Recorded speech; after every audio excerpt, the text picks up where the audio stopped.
నమస్తే. Exit polls అన్నీ కూడా తారుమారవుతూ ఉన్నాయి. సో నేను మొదటి నుంచి కూడా అదే అంటా ఉన్నా, ఎప్పుడు కూడా ఎగ్జిట్ పోల్సే ఇది ఎగ్జాక్ట్ పోల్స్గా మనం పోల్చుకోకూడదు. ఎగ్జిట్ పోల్స్ కూడా తారుమారైపోయి చివరి క్షణంలో కూడా అధికారంలోకి వచ్చినటువంటి పార్టీలను సైతం కూడా మనం చూసినట్టుగా చెప్తా ఉన్నాం. సో మొత్తానికి టీవీకే పార్టీ తమిళనాడుకు సంబంధించినటువంటి రాజకీయాల గురించి మాట్లాడుకున్నట్టయితే తమిళనాడులో ఏ పార్టీ గెలవబోతా ఉన్నది, తమిళనాడులో మరోసారి స్టాలిన్ ముఖ్యమంత్రి అయ్యేటువంటి అవకాశం ఉంటుందా, డిఎంకే అన్నా డిఎంకే ఈ రెండు పార్టీల మధ్యలోనే ప్రధానమైనటువంటి పోటీ ఉండేది. ఒకవేళ గెలిస్తే అన్నా డిఎంకే, లేకపోయినట్టయితే డిఎంకే పార్టీ మాత్రమే. కానీ కొత్తగా వచ్చినటువంటి తమిళనాడులో కొత్తగా పుట్టుకొచ్చినటువంటి పార్టీ దళపతి విజయ్ పెట్టినటువంటి పార్టీ టీవీకే పార్టీ సంచలనం సృష్టించబోతున్నట్టుగానే స్పష్టంగా అర్థమవుతా ఉన్నది. సో ఒకసారి కనుక టెన్షన్ కనుక చూసినట్టయితే ఇప్పటికే ఎలక్షన్కి సంబంధించినటువంటి కౌంటింగ్ ప్రక్రియ మొదలైపోయింది. ఏదైతే బ్యాలెట్కి సంబంధించినటువంటి ఓట్ల లెక్కింపు సైతం కూడా పూర్తి కావడం జరిగింది. మేము కొన్ని సంబంధించినటువంటి సర్వేలేమో మరోసారి స్టాలిన్ ముఖ్యమంత్రి అయ్యేటువంటి అవకాశం ఉండబోతుందని చెప్పేసి ఎగ్జిట్ పోల్స్ అన్ని కూడా ఏకపక్షంగా తీర్పునిస్తే ఒకే ఒక సర్వే సంస్థ ఖచ్చితంగా ఈసారి ముఖ్యమంత్రిగా కాబోతా ఉన్నాడు విజయ్. ఇక్కడ ఉన్నటువంటి ఏవైతే తమిళనాడులో ఉన్నటువంటి 234 స్థానాల్లో 120 స్థానాల్లో ఖచ్చితంగా టీవీకే పార్టీ అభ్యర్థులు విజయం సాధించబోతా ఉన్నారంటూ యాక్సెస్ మై ఇండియా అన్నటువంటి సర్వే తేల్చి చెప్పడం జరిగింది. కానీ యాక్సెస్ మై ఇండియా సర్వే ఇదే నిజం కాబోతా ఉందంటే ట్రెండ్స్ కనుక చూసినట్టయితే అదే అర్థమవుతా ఉన్నది.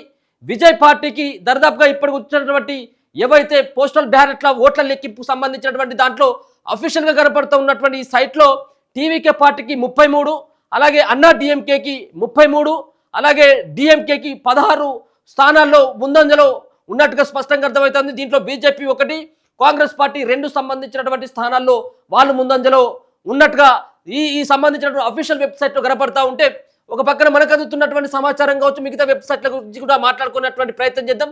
ఒకసారి కనుక చూసుకున్నట్లయితే ఏకపక్షంగా 85 స్థానాల్లో టీవీకే పార్టీ అభ్యర్థులు ముందంజలో ఉన్నట్టుగా స్పష్టంగా అర్థమవుతా ఉన్నది. ఏకంగా విజయ్ స్థాపించినటువంటి పార్టీకి 85 సంబంధించినటువంటి స్థానాల్లో వాళ్ళు లీడ్గా ఉన్నట్టుగా అర్థమవుతా ఉన్నది. దీంట్లో అన్నా డిఎంకే పార్టీకి 67, డిఎంకే పార్టీకి 55 సంబంధించినటువంటి స్థానాల్లో వాళ్ళు కూడా ముందొరుసలో ఉన్నారు. సో ఇవే కనుక ట్రెండ్స్ కనుక ఇట్టే కనుక కొనసాగినట్టయితే ఖచ్చితంగా ముఖ్యమంత్రిగా ఈసారి విజయ్నే చూడబోతా ఉన్నామా.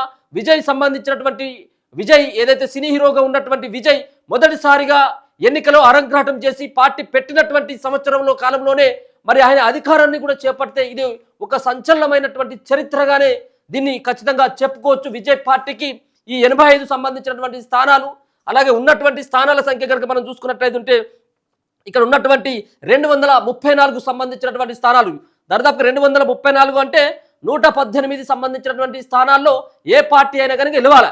ఏ పార్టీ అభ్యర్థులైనా 118 స్థానాల్లో గెలిచినటువంటి పార్టీ మరి ముఖ్యమంత్రిగా అవుతారు. సో ఇక్కడ ఇచ్చినటువంటి ఏదైతే యాక్సెస్ మై ఇండియా ఇచ్చినటువంటి సర్వే ప్రకారం 120 స్థానాల్లో ఖచ్చితంగా ఆ పార్టీ గెలవబోతా ఉన్నది విజయ్ పార్టీ అని చెప్పేసి చెప్పడం జరిగింది. ఇప్పుడేమో 85 స్థానాల్లో మరి ఇప్పటికే వచ్చినటువంటి దరిదాపుగా 10 టైంలోనే మరి ఏకపక్షంగా 85 సంబంధించినటువంటి అసెంబ్లీ నియోజకవర్గాల్లో టీవీకే పార్టీకి సంబంధించినటువంటి అభ్యర్థులంతా కూడా వాళ్ళు ముందొరుసలో ఉన్నట్టుగా తెలుస్తూ ఉన్నది. మరి పోస్టల్ బ్యాలెట్ల ఓట్లలోనే ఈ విధమైనటువంటి ట్రెండ్స్ మరి ఏకపక్షంగా టీవీకే పార్టీకి కనబడతా ఉంటే బ్యాలెట్లకు సంబంధించినటువంటి ఓట్లలో ఈ విధంగా కనపడతాయి. ఈవీఎంలకు సంబంధించినటువంటి దాంట్లో సైతం కూడా ఇదే రకమైనటువంటి హవా విజయ్ కొనసాగించేటువంటి అవకాశం ఉంటుందన్నట్టుగా చాలా మంది చెప్తా ఉన్నారు. ఇప్పటికే ఇక్కడ ఉన్నటువంటి దాదాపుగా 85 నుంచి 86% పోలింగ్ ఇక్కడ జరగడం జరిగింది తమిళనాడులో.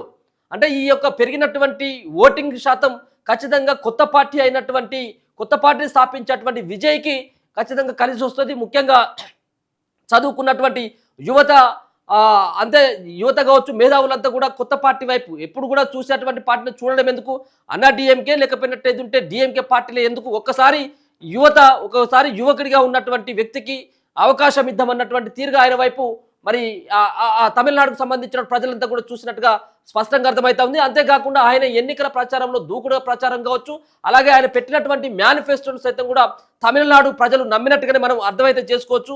ఒకవేళ కనుక హంగు కూడా వచ్చేటువంటి అవకాశం ఉంటుందని చెప్పేసి కొన్ని మెజార్టీ సంస్థలు సైతం కూడా తెలపడం జరిగింది.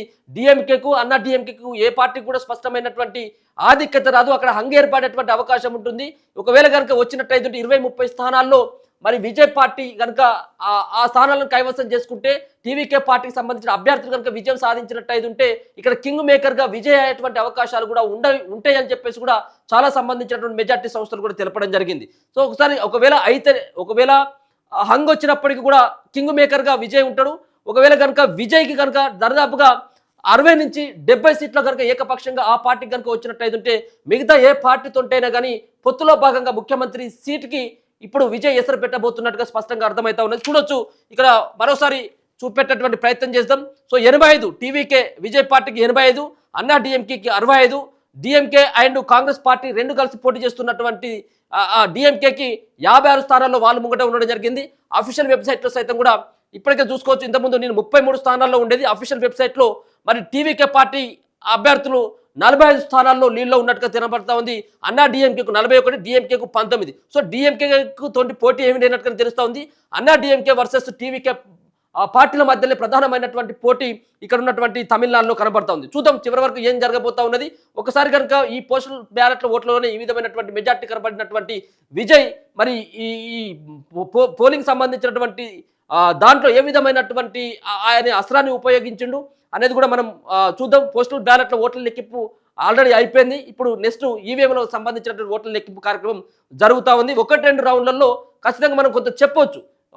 2-3 రౌండ్లలో వాళ్ళ కనుక ఇదే లీడ్ కనుక కనపడ్డట్టయితే ఉంటే ఓట్ల శాతం కూడా కనపడతా ఉంటే ఇంత ప్రత్యర్థి పైన ఎన్ని ఓట్ల మెజార్టీతో ఉన్నాడు అన్నటువంటి దాన్ని మనం పరిశీలించినట్టయితే 2-3 రౌండ్లలో మనం ఖచ్చితంగా గెలుస్తారు వీళ్ళు అనేది చెప్పుకోవచ్చు. చూద్దాం మరి, ఎందుకంటే 234 అసెంబ్లీ స్థానాలకు జరిగినటువంటి ఎన్నికలు కాబట్టి సాయంత్రం 4-5 గంటల వరకు పూర్తి రిజల్ట్స్ వచ్చేటువంటి అవకాశం అయితే కనబడుతుంది. ఇప్పుడు మాత్రం తమిళనాడులో విజయ్ యొక్క హవా మాత్రం స్పష్టంగా కనబడతా ఉంది.